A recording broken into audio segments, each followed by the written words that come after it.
L'addition n'était même pas encore arrivée que je ressentais déjà le poids de la journée. Un de ces poids qui vous colle à la peau, comme une pluie froide qui s'obstine à tomber même quand le ciel fait semblant d'être dégagé. J'étais seule, assise à la table du restaurant où j'avais l'habitude de déjeuner avec ma fille, elle ne me servait presque plus. J'ai commandé le plat le moins cher, non par faim, mais par honte. Honte d'avoir travaillé si dur et de me sentir encore si invisible. C'est alors que le serveur s'approcha, un bout de papier plié à la main et un regard étrange. « Votre addition est déjà réglée, madame. » Il déposa le mot sur la table, comme s'il s'agissait d'un trésor. Mes mains tremblaient. Un inconnu avait réglé l'addition. Et avec elle, quelque chose était écrit. À cet instant, le monde sembla s'arrêter. Le cliquetis des couverts, les voix, les murmures, tout se tut. Je fixai ce petit bout de papier comme on fixe une porte verrouillée, sachant que derrière, quelque chose pouvait changer ma vie à jamais. Un instant, j'ai hésité à l'ouvrir. Peut-être une erreur, une forme de bienveillance. Mais il y avait quelque chose de différent. Une énergie qui m'attirait, une vieille prémonition. Comme si quelqu'un avait lu en moi et vu ce que je refusais même de m'avouer. Le billet était petit, plié en 4, et légèrement taché de café. Je le tenais comme on tient un secret. Qui ferait une chose pareille? Qui paierait l'addition d'une femme fatiguée et seule, oubliée même par sa propre famille? Et surtout, pourquoi? Mon cœur s'est emballé. Je me suis souvenu de ma dernière conversation avec ma fille, de ces mots glacials qui résonnaient encore comme un poignard. Tu vis dans le passé, maman. J'ai ma propre vie. Le mot que je tenais entre mes mains semblait venir du futur. Un message écrit par quelqu'un qui en savait plus que moi. Il y a des gestes qui paraissent anodins, mais qui portent le poids d'un jugement ou d'un pardon. Et là, entre le papier et le silence, quelque chose me disait que ce mot n'était pas qu'un simple remerciement. C'était un signe. Un miroir. Une vieille blessure sur le point d'être rouverte. Il me fallut de longues secondes avant de dénouer le papier. Tout le restaurant semblait me regarder. Le serveur, les tables voisines, même l'horloge au mur continuait de faire tic-tac. Ce petit geste ouvrir ou ne pas ouvrir valait plus que n'importe quelle addition, n'importe quelle dette, n'importe quelles excuses tacites. Et si ce n'était pas un geste de bonté? Et si c'était un avertissement? Il y a des mots qui sauvent et d'autres qui détruisent. J'avais déjà reçu les deux, et je n'ai compris la différence que lorsqu'il était trop tard. Tandis que mes doigts glissaient sur le papier, je compris. Certaines histoires ne commencent pas par l'amour, mais par une facture réglée par un inconnu. Et parfois, c'est dans ce détail infime que le destin décide de tout changer. J'ouvris lentement le mot du bout des doigts, comme si j'appréhendais ce que j'allais y trouver. Les lettres tremblaient, écrites à la main à l'encre bleue légèrement estompée. Parfois, la personne que vous avez créée ne vous voit pas, mais le monde, lui, vous voit. Je le lus en silence, une fois, 2 fois, 3 fois. Les mots semblaient me transpercer comme des lames. Je pris une profonde inspiration, essayant de déchiffrer s'il s'agissait d'une consolation, d'un jugement ou d'un souvenir. Le restaurant semblait tourner autour de moi. Le bruit des couverts revint peu à peu, mais tout paraissait lointain, comme si j'étais plongé dans un rêve. Un rêve pesant, empli de souvenirs que je tentais d'oublier. Je me souvenais des nuits où je comptais mes pièces pour payer les cours de ma fille, des jours où elle me suppliait de sourire, me disant qu'un jour tout cela en vaudrait la peine. Et maintenant, là, entre les effluves de nourriture et la froideur de la vitre, je me demandais, à quel moment une mère devient-elle invisible à ses propres enfants? Cette phrase sur le papier ne venait pas d'un inconnu. Il y avait là une vieille douleur. Un regard de quelqu'un qu'on avait, lui aussi, oublié. Et c'est ce qui m'effrayait le plus, cette familiarité. Le sentiment que quelqu'un, quelque part, savait exactement ce que je ressentais. Alors que je repliais le billet, le serveur passa discrètement près de moi, feignant de débarrasser les tables. Son regard évitait le mien, comme s'il dissimulait quelque chose. Il y avait une gêne dans ce simple geste, une nervosité contenue. C'est alors que je compris que ce bout de papier n'avait peut-être pas été laissé là par hasard. Quelqu'un voulait que je le lise. J'ai regardé autour de moi. Chaque visage semblait dissimuler un secret. Un couple se disputait à voix basse dans un coin. 2 femmes chuchotaient à la table voisine, me jetant des coups d'œil furtifs.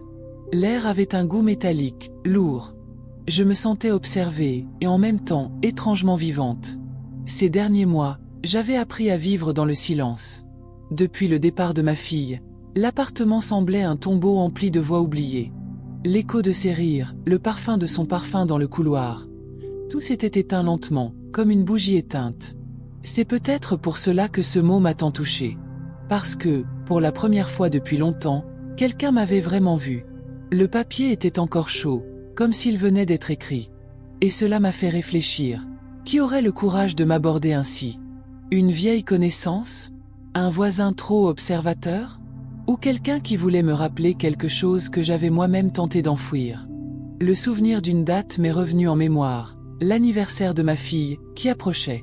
Un jour que je redoutais, car je savais que son silence serait mon cadeau. Et voilà qu'un inconnu apparaissait avec un geste qui remettait tout en question. Coïncidence? Non. Les coïncidences ont la fâcheuse habitude de se produire lorsque la vérité est sur le point d'éclater. J'ai relu le mot. L'écriture était irrégulière, mais certains mots trahissaient une certaine fermeté, comme si l'auteur s'était empressé de me faire comprendre quelque chose. J'ai caressé la phrase du doigt et ressenti un léger soulagement, une ligne plus profonde dans le papier. C'était une marque humaine, presque intime. Il y avait quelque chose de plus, au-delà du message. Un nom, un symbole, un indice. J'ai plié le papier et l'ai glissé dans mon sac, le cœur battant au rythme de l'horloge. Je savais que je ne pouvais pas simplement partir. L'histoire n'allait pas s'arrêter là. Alors que je me dirigeais vers la caisse pour les remercier, je remarquai que tous les regards étaient braqués sur moi. Certains par curiosité, d'autres par jugement. Et c'est à cet instant précis que quelque chose s'est éveillé en moi. Une force silencieuse, ce courage qui naît lorsque l'âme décide de ne plus accepter l'oubli. C'est pourquoi tant de gens choisissent de rester ici, suivant chaque révélation comme s'ils se regardaient dans un miroir. Car, au fond, chacun a déjà reçu un message qui a changé quelque chose. Je suis sorti du restaurant, le vent froid me fouettant le visage et le mot vibrant dans mon sac. Et, même si j'ignorais encore qu'il avait laissé, une certitude grandissait en moi. Ce n'était que le début. À chaque pas sur le trottoir, le claquement de mes talons se mêlait à l'écho du vent, comme si l'air lui-même m'observait.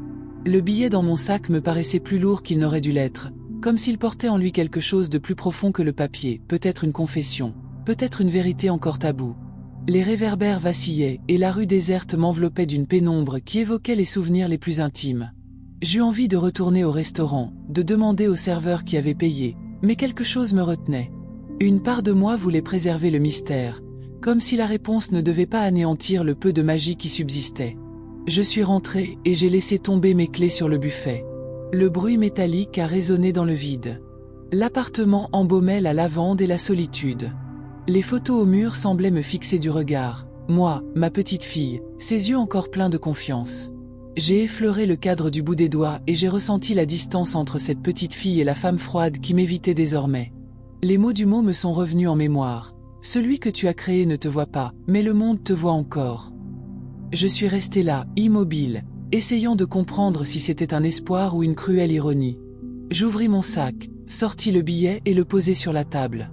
La lumière jaunâtre de la cuisine faisait étrangement briller l'encre bleue, comme si elle était vivante.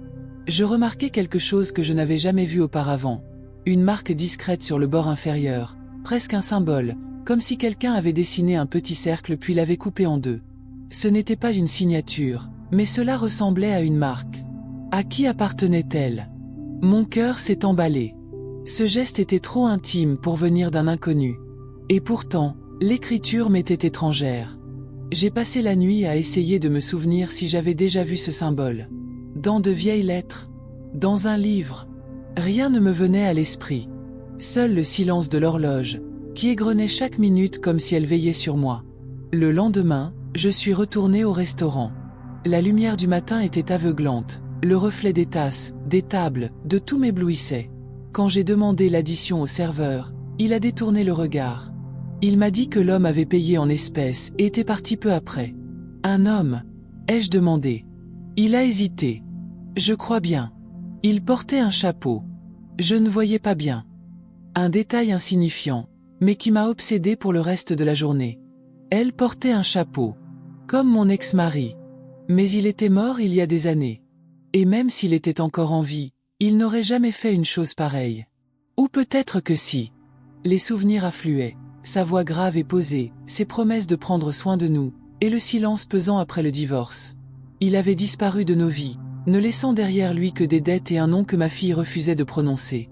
Soudain, le mot ne me semblait plus être un geste de gentillesse. C'était un code. Un règlement de compte. Peut-être pas avec moi, mais avec elle. En rentrant chez moi, j'ai remarqué des regards curieux, teintés d'une curiosité voilée. Un homme à la boulangerie m'a adressé un sourire qui m'a glacé le sang. À l'arrêt de bus, une femme m'a dévisagé comme si elle me reconnaissait, mais a hésité à parler.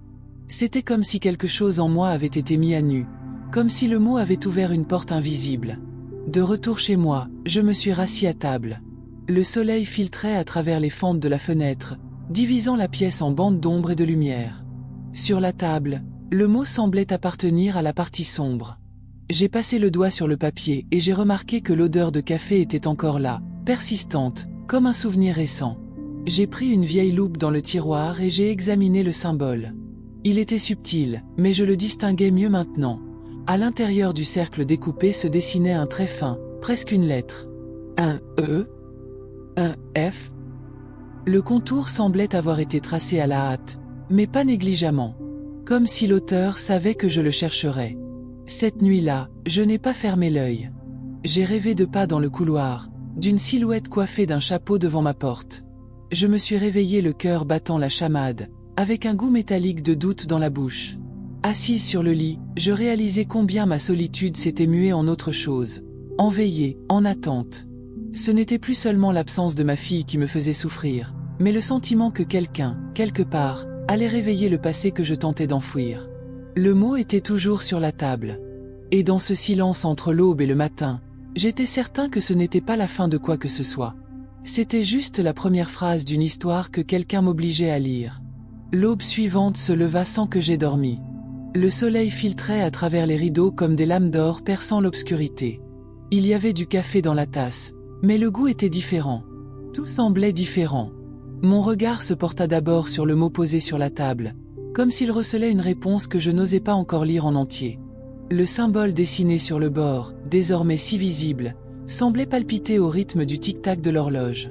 Et, pour la première fois, le souvenir d'un parfum me fit m'arrêter. Un parfum boisé et discret qui avait hanté mon passé pendant des années. C'était le même que celui que portait mon ex-mari. Un instant, j'ai senti tout mon corps trembler. Ce ne pouvait pas être lui. Mais ce souvenir a fait ressurgir quelque chose que j'avais oublié. Une vieille lettre trouvée dans la chambre de ma fille quand elle était adolescente. Il y disait qu'il reviendrait, quand le temps aurait apaisé sa colère. Nous n'avons plus jamais eu de ces nouvelles. Jusqu'à maintenant. J'ai pris le ticket, je l'ai plié et je l'ai glissé dans la poche de mon manteau. J'avais besoin de sortir, de respirer de l'air frais, d'essayer de comprendre si mon imagination me jouait des tours ou si le passé avait vraiment trouvé le moyen de frapper à ma porte une fois de plus. La rue semblait la même, mais je n'étais plus la même femme qui la parcourait. Le vent portait des voix lointaines, des rires d'enfants, le cri d'un vendeur ambulant. Chaque détail me rappelait que le monde continuait de tourner, même quand on s'arrête trop longtemps à regarder en arrière. Je me suis rendu sur la place où j'emmenais jouer ma petite fille. Le banc en bois était toujours là, usé, avec les mêmes initiales gravées dessus.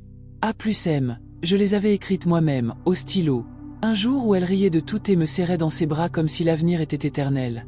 Je me suis assise et j'ai fermé les yeux. La brise portait le parfum du lac et de la terre humide, mêlé à des souvenirs que je m'efforçais d'oublier. C'est alors que j'aperçus une silhouette de l'autre côté de la place. Un homme coiffé d'un chapeau. Il se tenait là, le regard fixé sur moi. Un instant, je retins mon souffle. Le temps sembla s'étirer, les bruits environnants s'estompèrent, et il ne restait plus que ce regard lointain, presque curieux. Il ne s'approcha pas. Il détourna simplement le visage et disparut parmi les arbres.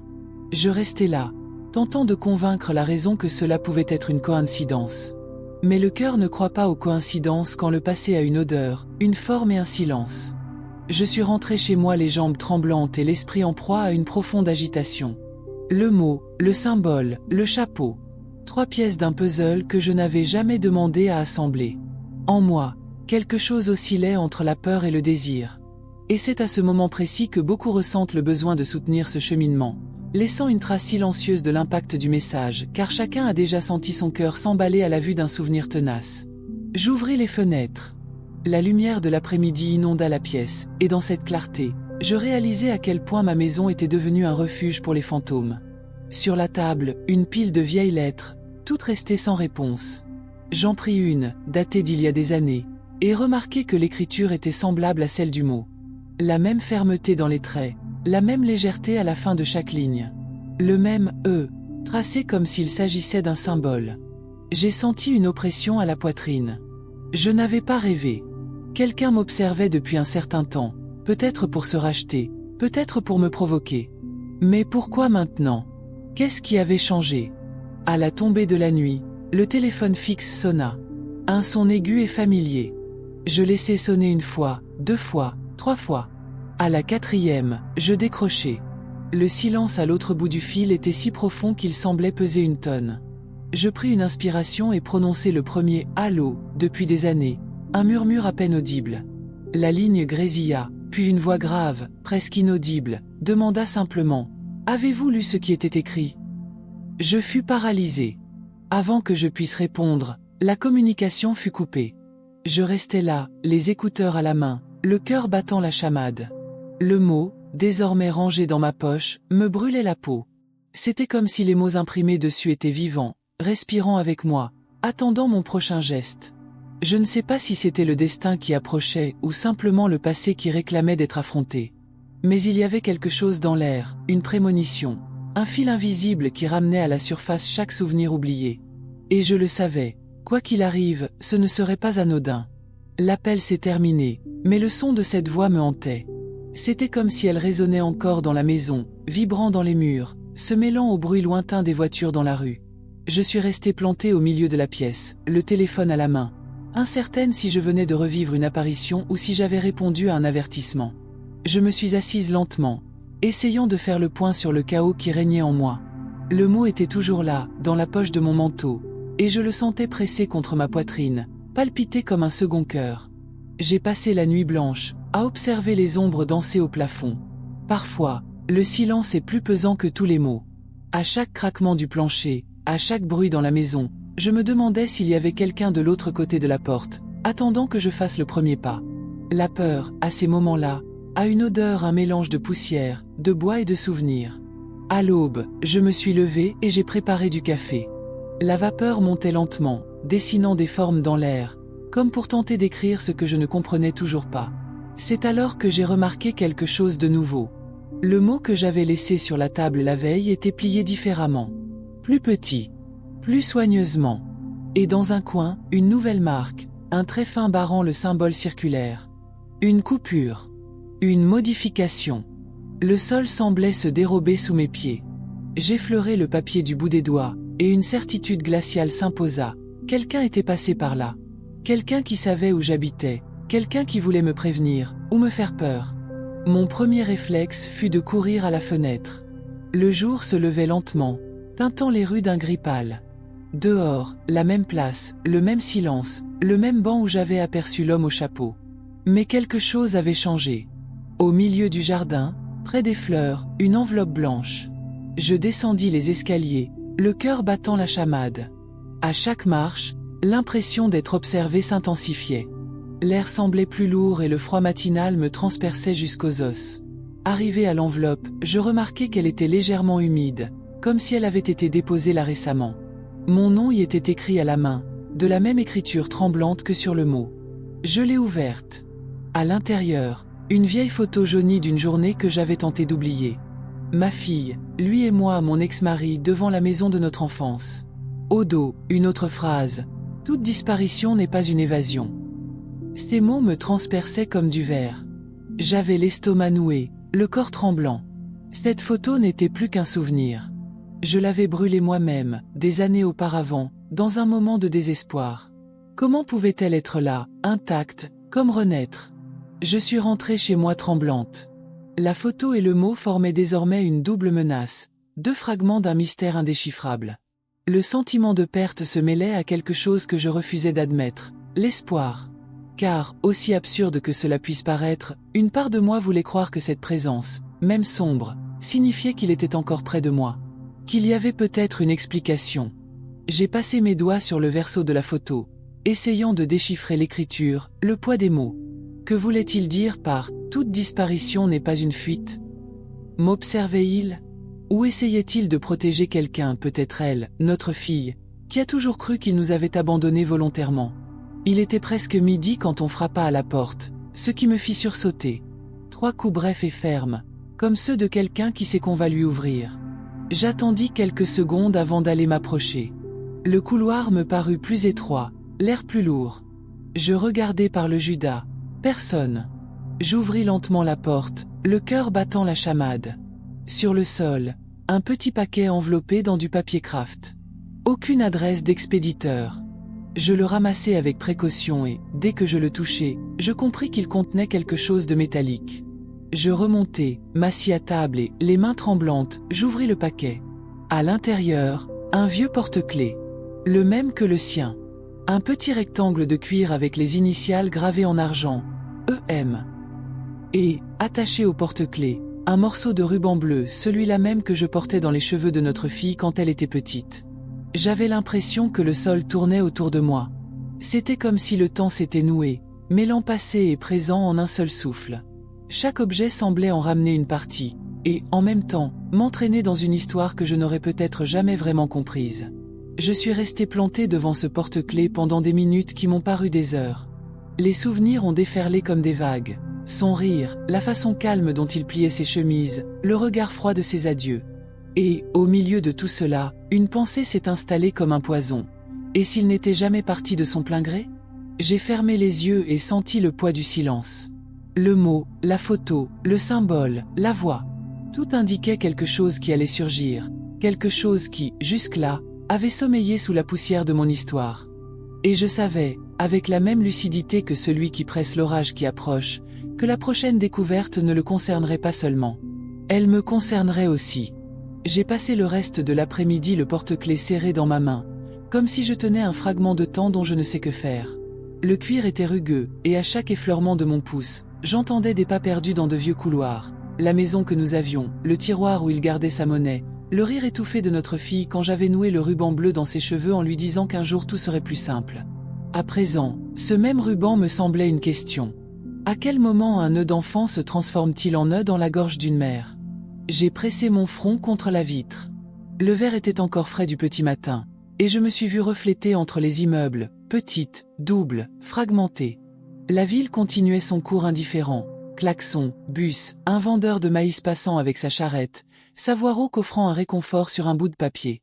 À l'intérieur, le silence pesait lourd. J'ai ouvert le tiroir où je range les factures payées et les vieux reçus. Et quelque chose m'a poussé à le fouiller comme si je cherchais de l'air. J'ai trouvé, tout au fond, une enveloppe oubliée. Le timbre presque effacé indiquait un mois plus douloureux que les autres. À l'intérieur, un reçu de réparation, montre-bracelet, bracelet changé, initiale EM, gravé sur le couvercle. L'horloger était à 2 rues de la place. Je n'avais jamais rien vu de pareil. Qui l'avait prise? Qui avait payé? Pourquoi revenait-elle à moi maintenant?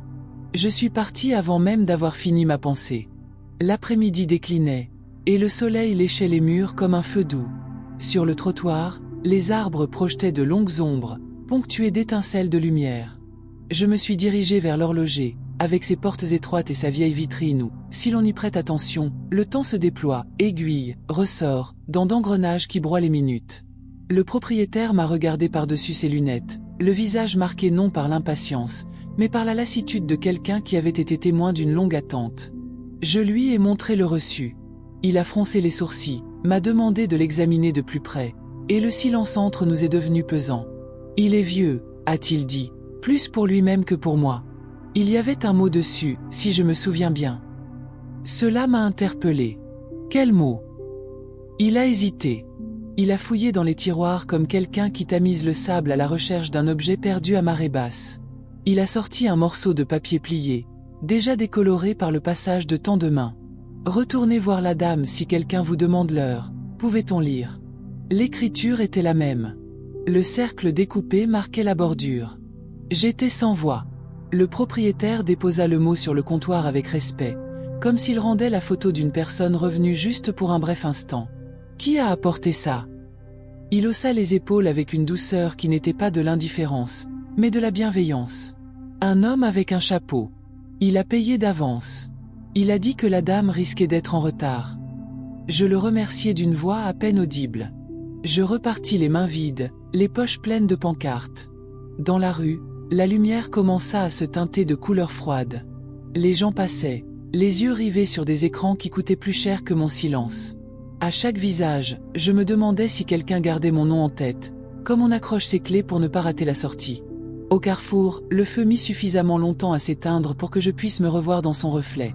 L'œil humide, le menton ferme, la femme qui avait appris à marcher même après avoir perdu pied. Je pris une profonde inspiration et continuai mon chemin. En arrivant sur la place, j'ai vu l'eau du lac capter les derniers rayons du soleil comme une poche qui recueille des pièces. Le banc de bois m'a reconnu. Je me suis assise, et mon dos a craqué au rythme du bois, 2 vieilles années mêlées dans un souffle. C'est là que j'ai pensé pour la première fois à ce que je ne voulais pas penser. Et si tout cela n'avait rien à voir avec lui ? Et si c'était à propos de notre fille, de ce qu'elle n'a jamais su, de ce que je ne pouvais expliquer quand la douleur exigeait le silence plutôt que des mots ? La phrase au dos de la photo a remué en moi comme un poisson. Toute disparition n'est pas une fuite. Certaines sont une expulsion. D'autres, une protection. D'autres encore, une main levée dans l'obscurité, disant « Je reviendrai dès que je le pourrai ». J'ai fermé les yeux et entendu des pas sur le gravier. Un chien tirait sur sa laisse, son maître faisait attention. Un enfant pleurait à chaudes larmes à cause d'une glace tombée. La vie. Pourtant, en arrière-plan, il y avait un autre rythme, une cadence qu'on reconnaît au plus profond de soi. J'ai ouvert les yeux. L'homme au chapeau était de l'autre côté, à la limite entre la lumière du lampadaire et l'ombre de l'arbre. Il n'avançait pas. Il ne reculait pas. Il restait là. Le monde s'est rétréci jusqu'à ce qu'il ne reste plus que la distance qui nous séparait. J'aurais juré sentir cette odeur boisée traverser la nuit comme un souvenir humide. Ma main a cherché dans ma poche, a trouvé le billet, le papier légèrement rugueux et raflant les lignes de ma peau. Le symbole sur le bord, maintenant griffé, ressemblait à une horloge cassée qui demandait à être réglée. J'ai songé à me lever et à crier son nom, celui que j'évite de prononcer pour ne pas réveiller ce que j'étais autrefois. Mais mon corps a choisi autre chose. Je suis resté immobile, seuls mes yeux exprimaient ce que ma bouche ne pouvait dire. Mon chapeau s'est légèrement incliné. Un geste minime, mais éloquent. Puis, une voiture est passée et la lumière a tourbillonné sur la carrosserie comme une lame. Quand l'ombre s'est dissipée, il avait disparu. Je suis rentré lentement, et chaque pavé semblait connaître mon numéro. Arrivé chez moi, je n'ai allumé qu'une seule lumière. La pièce était mi-ambrée, mi-grisâtre. J'ai posé le mot à côté de la photo et du porte-clés, comme si je disposais les pièces d'un échiquier qui avait toujours été là, mais que je n'avais jamais vu. J'ai pris un carnet, j'y ai noté des dates, des phrases, des symboles, j'ai dessiné le cercle découpé. Un mot est apparu de lui-même, sans que je le prononce, dette. Un autre est arrivé comme un intrus, rançon. Et un troisième a persisté sans se fixer, culpabilité. Le téléphone vibra, mais ne sonna pas. Un message sans numéro ni nom. La photo d'une montre ouverte, ses rouages apparents comme des os. Pas de texte, juste une autre image. La façade de l'école où ma fille avait étudié enfant. La photo avait été prise aujourd'hui. Le portail étincelant de neuf, la peinture fraîche, la cour reflétant le ciel après le nettoyage. Une chaleur m'envahit, une peur mêlée d'espoir. Quelqu'un me disait que le chemin ne menait pas seulement à lui. Il menait à elle. À nous. La nuit s'épaississait, emportant avec elle les questions. J'ouvris la fenêtre. La rue respirait. À un étage, quelqu'un rit bruyamment. À un autre, un piano jouait 3 notes insistantes, comme un code rudimentaire qu'on apprend sans s'en rendre compte. Je posai les bras sur le rebord de la fenêtre et laissai le vent entrer, apportant poussière, ville, une promesse vaine. Ce qui se mouvait sous terre avait la matérialité de quelque chose d'ancien et, en même temps, la frayeur de quelque chose qui venait de naître. J'ai fermé la fenêtre, mais laissé le loquet ouvert. Toute la maison retenait son souffle. Et je suis resté là, entre l'horloge et la porte, attendant ce son que je reconnaîtrais avant même de l'entendre. Ce n'était pas une sensation de faim. C'était celle d'un seuil. Comme lorsque la marée se retire trop et que l'on comprend, au plus profond de soi, que la vague qui arrive est différente de toutes les autres. Cette nuit-là, le silence n'était pas une absence de son. C'était une présence qui m'accompagnait, respirait avec moi, attendant mon prochain geste. L'horloge que j'avais vue sur la photo du message, celle-là même qu'il avait laissée en réparation des années auparavant, tournait en moi comme si le temps s'était remis à s'écouler, mais à un rythme que je ne maîtrisais plus. J'ai rouvert l'image. Les rouages exposés ressemblaient à un cœur disséqué, révélant ce que personne ne veut voir. À quel point quelque chose doit se briser avant de pouvoir fonctionner à nouveau. L'école de la photo existait encore, à quelques rues de là. Le portail vert, la peinture écaillée du mur, les hautes fenêtres où résonnaient les rires d'une époque que je croyais révolue. J'ai décidé d'y aller sans trop réfléchir. Le corps obéit parfois à ce que la raison n'a pas encore compris. Le vent nocturne était humide et vif, et les réverbères vacillaient comme pour me mettre à l'épreuve à chaque pas. Arrivé sur place, j'ai constaté que le portail était fermé, mais qu'une des fenêtres latérales était entr'ouverte. La lune se reflétait sur la vitre, et la scène semblait irréelle. Une femme contemplant son enfance et ne se reconnaissant plus. Je suis resté là, à contempler cet immeuble endormi, et j'ai compris que c'était là que tout avait commencé. Les promesses, le travail acharné, les absences, les justifications. Et peut-être était-ce aussi là que la boucle était bouclée. J'ai senti ma poche vibrer. Un autre message. Une seule phrase, elle doit savoir. L'écriture était la même que sur le mot, le même trait oscillant entre fermeté et regret. Elle. Ma fille. Un instant, la peur s'est dissipée, laissant place à un sentiment que je n'avais pas éprouvé depuis des années. Un but. Il y avait une raison à tout cela, même si je ne la comprenais pas encore. Quelqu'un me poussait à affronter ce que j'avais toujours préféré garder dans l'ombre. Il était peut-être temps de comprendre ce qui avait véritablement divisé cette famille, et ce qui pouvait encore être sauvé. Le ciel commença à s'éclaircir, le bleu de l'aube cédant la place à des teintes de fer et de feu. Je me sentais fatigué, et pourtant éveillé, comme si j'avais franchi une frontière invisible. Sur le chemin du retour, les rues semblaient plus étroites, les maisons plus proches, les sons plus nets. Un chiot aboya, une vieille chanson passait à la radio, et pendant un instant, tout sembla conspirer pour me rappeler que, même au cœur du mystère, la vie continuait. Et que, d'une certaine manière, moi aussi, je retournais à la vie. En rentrant, j'ai trouvé la porte entr'ouverte. Aucune trace d'effraction, aucun désordre. Seulement cette odeur, ce même parfum boisé et subtil, impossible à oublier. Le silence régnait dans la pièce, hormis un bruit presque imperceptible, le tic-tac d'une horloge. Au centre de la table, sa montre bracelet. Elle fonctionnait. La même que sur la photo. Les engrenages étaient propres, le boîtier luisait sous la lumière du matin. Je me suis penché au-dessus de la table et j'ai collé mon oreille dessus. Le son était réel. Vivant. Un son qui semblait m'appeler. À côté, une enveloppe neuve et scellée. Pas d'adresse de retour, juste le symbole d'un cercle barré et d'un trait en dessous, comme une signature. J'ai senti le sang me monter au visage, mon cœur battre la chamade. J'ai ouvert l'enveloppe avec précaution. À l'intérieur, une feuille blanche et un seul mot écrit au centre, choisi. L'atmosphère s'alourdit. Ce message n'appelait pas une réponse, il exigeait une décision. Je compris qu'il ne s'agissait pas seulement de comprendre le passé, mais de décider quoi en faire désormais. Quelque chose ou quelqu'un réclamait une action. Le temps, peut-être. Ce même temps qui m'observait à travers les failles de ma mémoire.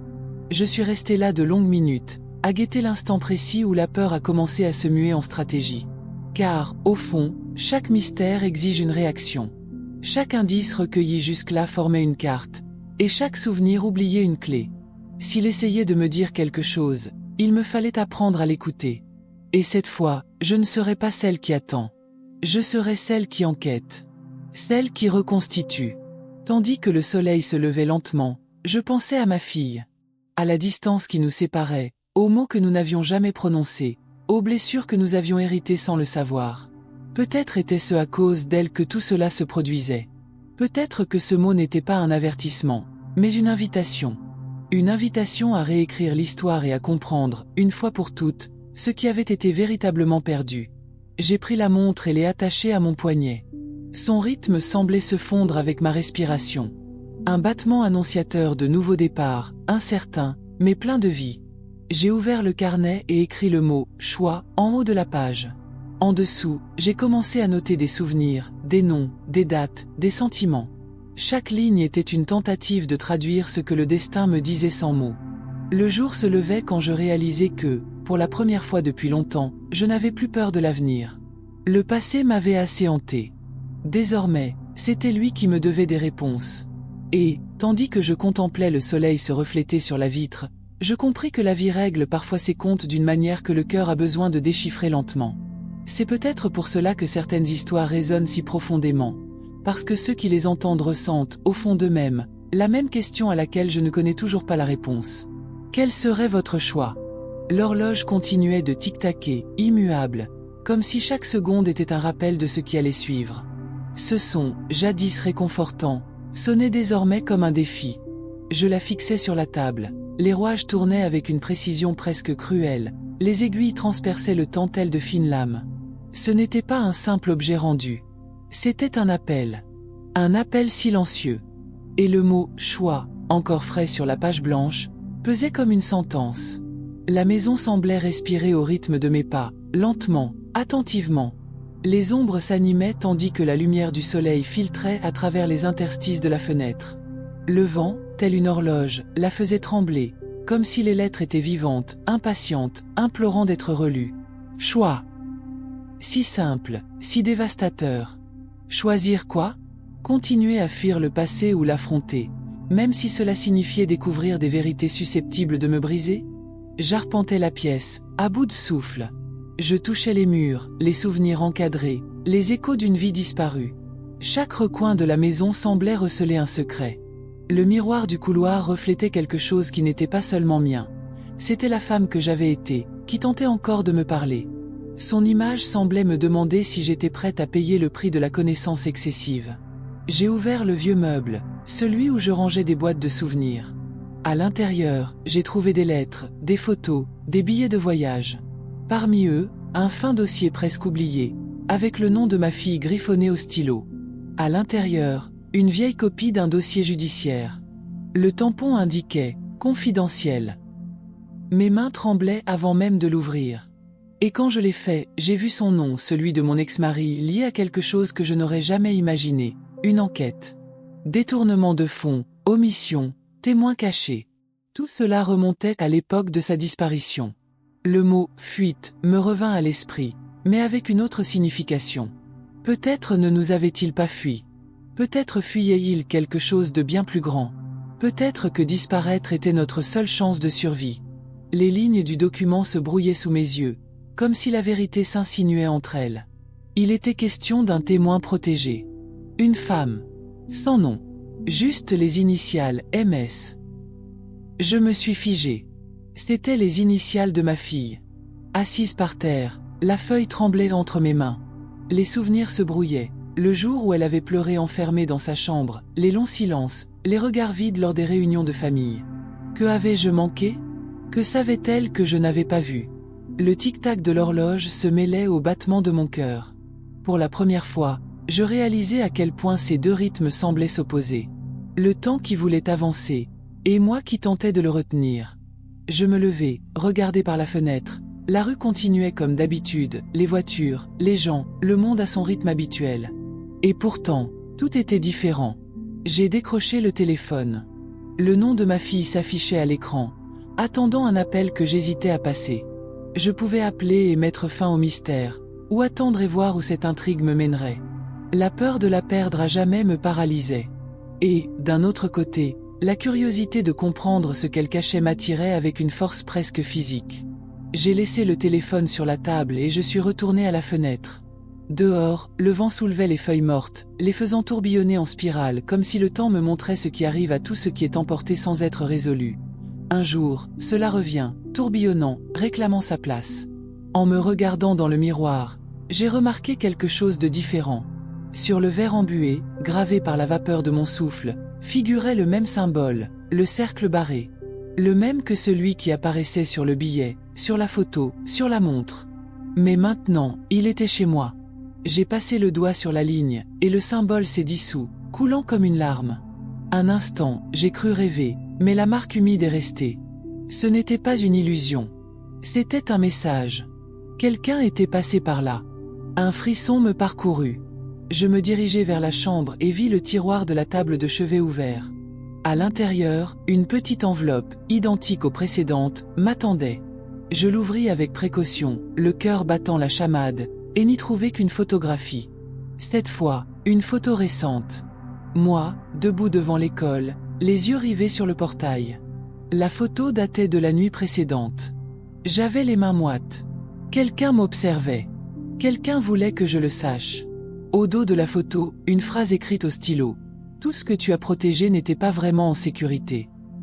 Les mots me brûlaient les yeux, et je sentais quelque chose se briser en moi en silence.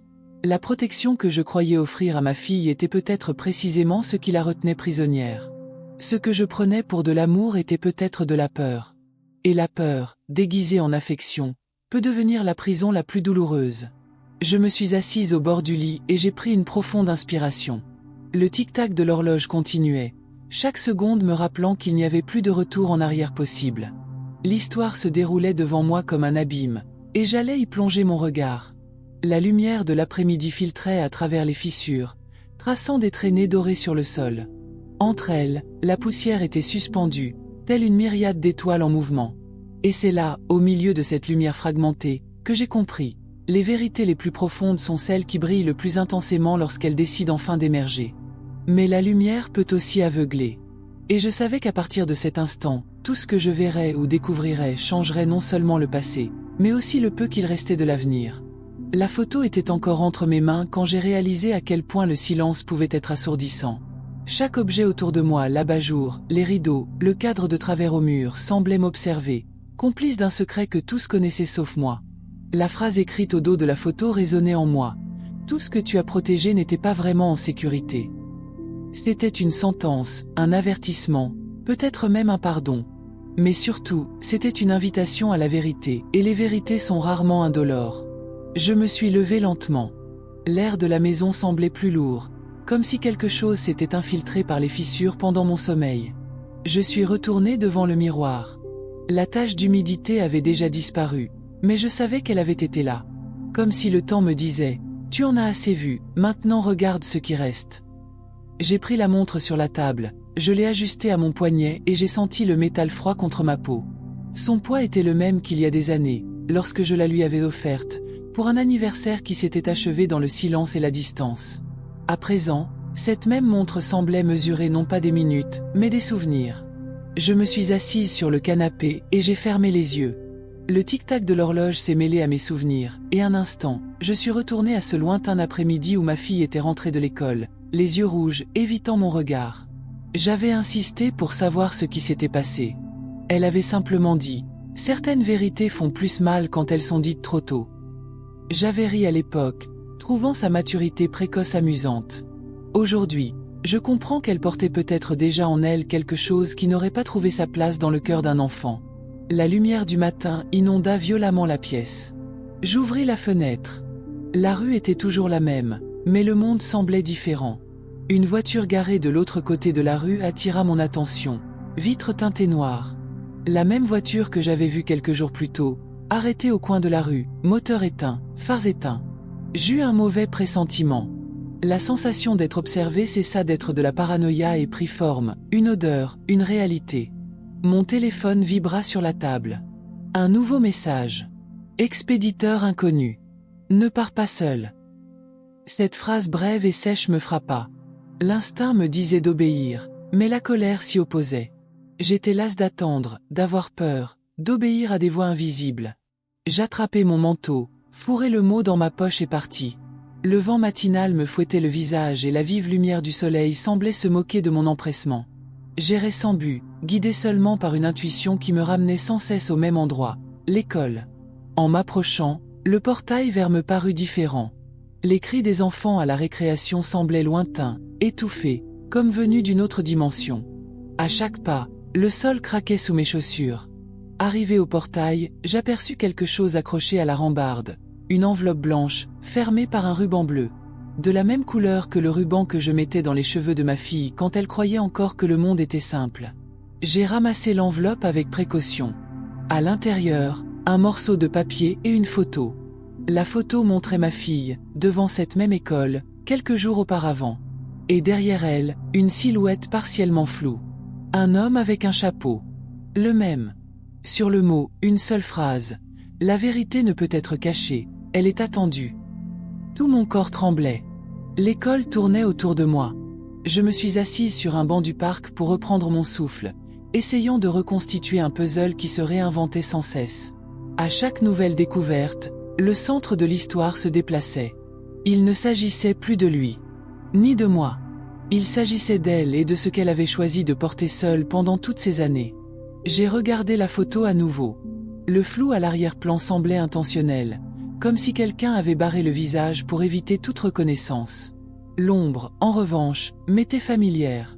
De larges épaules, une posture sereine, la même silhouette que celle des souvenirs que je gardais précieusement, ces nuits où j'attendais son retour. Et, pour la première fois, j'ai compris qu'il n'était peut-être jamais parti aussi loin que je le croyais. Peut-être était-il resté tout près, tapi dans le reflet du quotidien, observant nos vies de loin. Le soleil commençait à se cacher derrière les immeubles. Les ombres s'allongeaient et s'étiraient sur le sol, fragiles comme des doigts cherchant à effleurer le passé. Je pris la montre, regardai le cadran. Les aiguilles indiquaient la même heure que lorsqu'il avait disparu, des années auparavant. Un cycle. Un cercle brisé, comme le symbole. Peut-être était-ce le temps qui réclamait la paix, ou qui me rappelait simplement que rien ne se termine tant que personne n'a le courage de l'affronter. Je restais là, immobile, à regarder le monde continuer de tourner, comme si le mien n'était pas sur le point de s'effondrer. Les gens passaient, les voitures klaxonnaient, l'air embaumait les feuilles mortes et le fer chaud. Tout continuait. Mais en moi, quelque chose commençait à se remettre en place, comme des engrenages qui retrouvent leur position initiale. La peur était toujours là, mais désormais, elle s'accompagnait de lucidité. Car la véritable terreur n'est pas ce qui se cache, c'est ce qui se révèle quand enfin nos yeux ouvrent les yeux. Et je le savais. La prochaine étape viendrait de l'intérieur, non de l'extérieur. Les réponses étaient plus proches que jamais. Il me fallait juste le courage d'affronter ce qui les accompagnerait. Ma montre vibra légèrement, comme pour confirmer ce que je pressentais déjà. Le temps n'attend personne. Il appelle. Et cette fois, je n'avais pas l'intention de me cacher. Cet après-midi semblait interminable. Le vent agitait les arbres de la place, et le bruissement des feuilles se mêlait au tic-tac de ma montre. Je sentais quelque chose en moi s'harmoniser, sans même comprendre pleinement quoi. La peur ne me faisait plus souffrir comme avant. Elle existait simplement, calme, patiente, tel un animal qui accepte enfin sa laisse. J'inspirais profondément, et pour la première fois, je sentis que je n'avais plus besoin de courir après les réponses. Elles me parvenaient une à une, au rythme du temps que j'avais enfin appris à percevoir. Je suis rentré lentement, observant les visages. Chacun semblait porter un message invisible, une histoire repliée sur elle-même, prête à être révélée. La vie est ainsi faite. Ce que nous appelons hasard n'est souvent que le destin qui aspire à être reconnu. Et, à cet instant précis, j'ai compris que le message qui avait tout changé ne concernait pas un inconnu, mais moi. Quelqu'un, quelque part, m'avait rappelé que j'existais encore, que j'étais encore vu. En entrant, la maison avait changé. La lumière filtrait à travers les rideaux et caressait les objets, comme si le temps lui-même s'était suspendu. Sur la table, je trouvais l'horloge arrêtée. Les aiguilles s'étaient figées à 10h10. Il y avait là quelque chose de symbolique, une rencontre, peut-être, entre ce que j'étais et ce que je peux encore devenir. À côté, une dernière enveloppe. Le même papier blanc, le même symbole du cercle découpé. Je l'ouvris avec précaution, et à l'intérieur, il n'y avait qu'une feuille blanche. Aucun mot. Juste une petite tache dans le coin inférieur, comme si quelqu'un avait commencé à écrire et s'était arrêté. Assise devant cette feuille de papier muette, un léger sourire m'échappa. Je comprenais. Le vide était le message. L'histoire n'était pas faite pour être lue, mais pour être poursuivie. Par moi. Par elle. Par tous ceux qui, à un moment donné, ont dû choisir entre garder le passé et s'en libérer. Le mot qui m'avait fait pleurer était devenu la page où j'ai commencé à écrire une nouvelle version de moi-même. J'ai pris le carnet, celui-là même où j'avais consigné chaque indice, chaque souvenir. J'ai écrit le nom de ma fille en haut, et en dessous, une simple phrase. Toute douleur n'a pas besoin d'une réponse. Certaines ont juste besoin d'être comprises. Le bruit du crayon sur le papier était comme une guérison. Un petit geste, mais si important. C'est alors que j'ai entendu frapper légèrement à la porte. Sans attendre, j'ai ouvert. Elle était là. Ma fille. Le temps sembla s'arrêter à nouveau, mais différemment. Sans peur, sans distance. Son regard n'était pas celui de quelqu'un qui cherche des explications, mais celui de quelqu'un qui est enfin prêt à écouter. Aucune de nous n'a dit un mot pendant les premières secondes. Le silence entre nous, si lourd autrefois, s'estompa dans l'étreinte qui suivit. Une étreinte pleine de pardon, faite de fragments anciens qui, par miracle, s'emboîtaient encore. Alors que le soleil disparaissait à l'horizon, je compris que le véritable mystère n'avait peut-être jamais concerné ni l'homme au chapeau, ni le mot, ni la montre. L'énigme, c'était le temps et sa capacité à nous rendre ce que nous pensions perdu, seulement lorsque nous sommes prêts à le recevoir. Chaque signe, chaque message, chaque peur, n'était que le chemin qui me ramenait à l'essentiel, le courage de recommencer. La nuit tomba lentement et la maison se remit à respirer en ma présence. L'horloge était toujours arrêtée, mais je n'avais plus besoin de son tic-tac. Car j'avais appris que le temps ne se mesure pas aux aiguilles d'une horloge, mais aux décisions que nous prenons lorsque nous cessons de fuir. Le choix que m'imposait ce message n'était pas entre le passé et le présent, mais entre rester endormi ou m'éveiller à ma propre vie. J'ai regardé une dernière fois la page blanche. J'ai ressenti l'envie d'écrire quelque chose de nouveau, quelque chose de personnel. J'ai simplement écrit « Merci ». C'était suffisant. J'ai fermé le carnet, relevé la tête et senti mon souffle se calmer, pour la première fois depuis des années. C'est peut-être pour cela que tant de personnes se reconnaissent dans des histoires comme celle-ci. Parce qu'au fond, nous portons tous une note invisible qui ne demande qu'à être ouverte, une vieille douleur qui appelle à être comprise, un souvenir qui murmure qu'il est encore temps. Et si ces mots vous ont touché d'une manière ou d'une autre, laissez une trace. Non pas pour moi, mais pour vous-même. Un geste simple et silencieux de la part de quelqu'un qui comprend que la vie ne s'efface pas, elle se réécrit. Aujourd'hui, je ne suis plus celle qui attendait que le destin vienne à elle. Je suis celle qui a appris à cheminer à ses côtés. Et alors que le temps s'écoule enfin, je comprends que le véritable miracle n'était ni le billet, ni le pardon, mais les retrouvailles avec moi-même. C'est pourquoi je dis, si quelque chose vous a touché, aimez, commentez, partagez. Car toute histoire de rédemption commence lorsqu'une personne, quelque part, décide de ne plus se taire face à sa propre vérité.